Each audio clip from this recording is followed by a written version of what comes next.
Today is yet another experiment with my Squier Sonic Bronco bass. I wanted to see what a light pickguard would look like on this ultraviolet finish. And also, I'm trying out this Dimarzio Air Norton S Strat rail pickup that I ordered a while back. I bring up that I ordered it because after ordering this and having it show up and everything, I didn't install it for a while because I was contacted by Matt, who is over at 916 Pickups, to try out a tester pickup for him. It was his first time making a Bronco-sized pickup. I bring that up to say that I love that, but I already had this, so I got to demo it. You know, it's one of those things.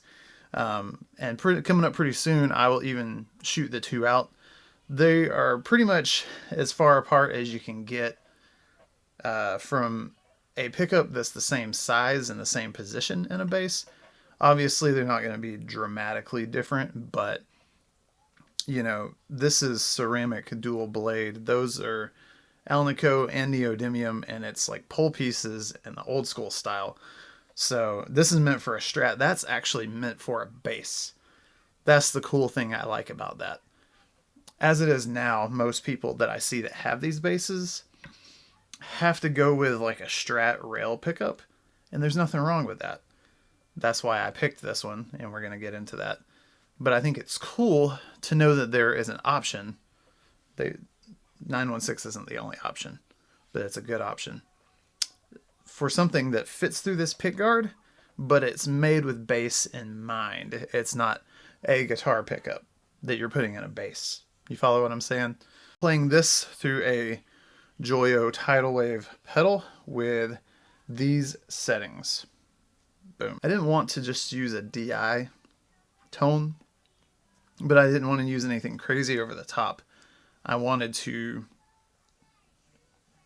compare pickups and also demo this with a tone that's pretty similar to something you may have heard like 100 times.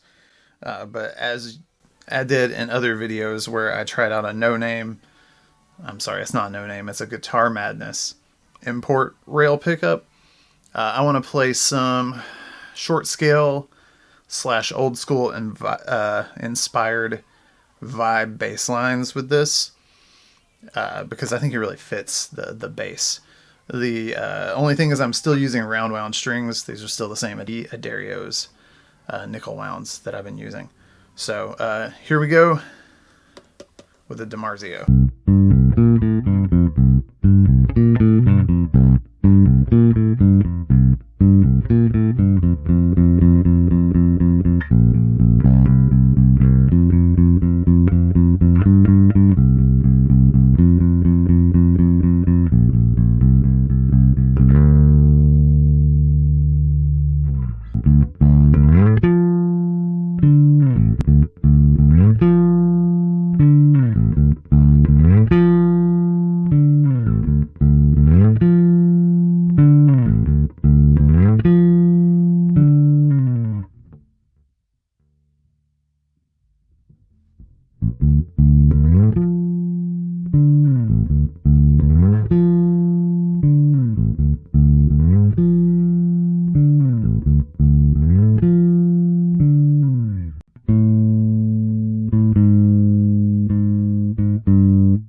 interesting note.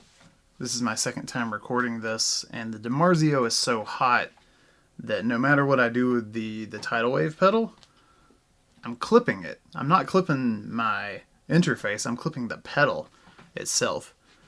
So just something to note, I have a whole changed mindset on pickup output that I want to discuss in another video. I have so many videos to make.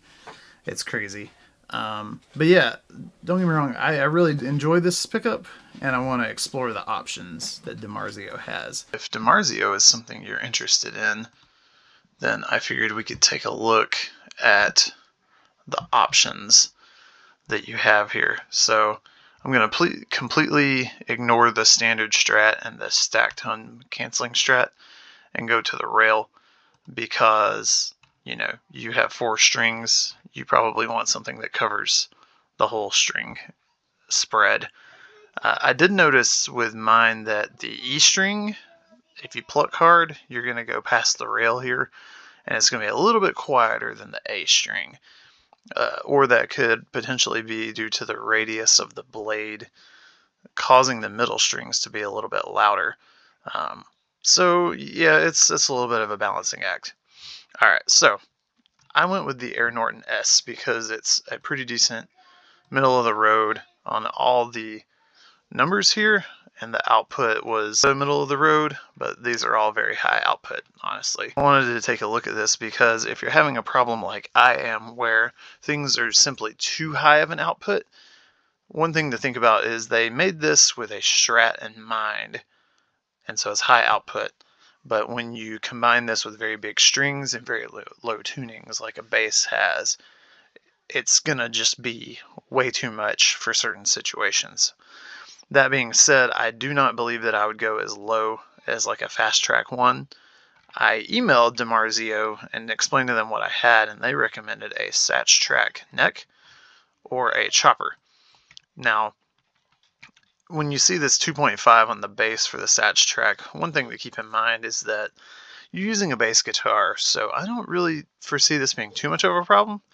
So this is probably a good choice, but the Satch Track is going to cost a little bit more than other models because you're paying the signature pickup tax.